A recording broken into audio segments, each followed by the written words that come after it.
It's interesting. I was about 12 years old playing Little League, and I think at some point I decided that tennis was a more important sport for me at that point. And at 13 years old, I was looking to make some extra money.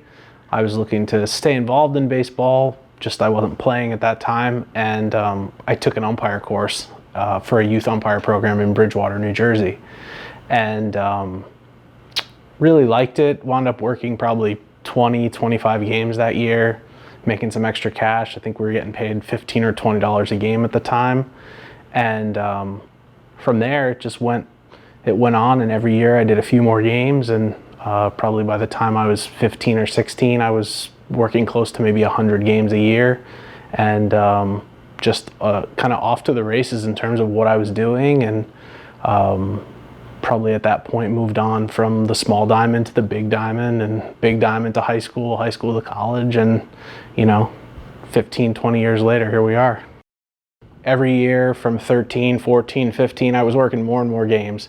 And if the league I was working in had 80 games, I was doing 60 of them. And finally, one of the board members said, "Hey, you're gonna do 3/4 of these games anyway.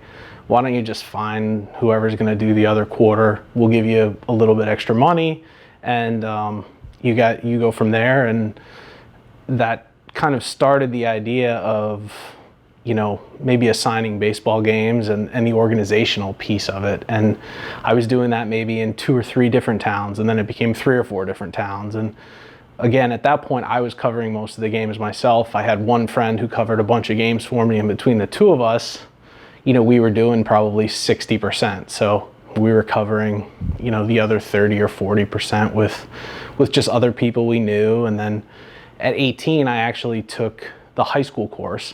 And at that point, I probably had 3 or 4 towns, and the other maybe 12, 14, we called them cadets at the time, were really interested in working the games. And so they covered those games. And then I think at that point I realized, wow, we don't really have enough games. I have more people that want to work games than I actually have games to give them. And just living in Somerset County in New Jersey, I just started going to kind of all the different programs in the area and just saying like, "Hey, what are you guys doing for umpires? Can I help you out?" And I think at the time, $100 or $200 was a lot of money to me. And so when I said to them, "Hey, it'll be $200 for me to cover your whole schedule," I think I was probably underpricing myself at the time, but was in a situation where they were really interested. They had heard from other towns that I did a good job. And, by the time I went to college, I was probably assigning 4 or 5, 6 towns. And at that point, it was like, okay, I'm going to college in Boston. How am I going to handle stuff in New Jersey? And so that gave us some more games, because my friend and I, who covered a lot of the games now, were both off at college. So we were now actually employing more umpires and actually doing probably very close to 0 of the games ourselves. And got involved in using Arbiter probably at about 18 or 19 years old.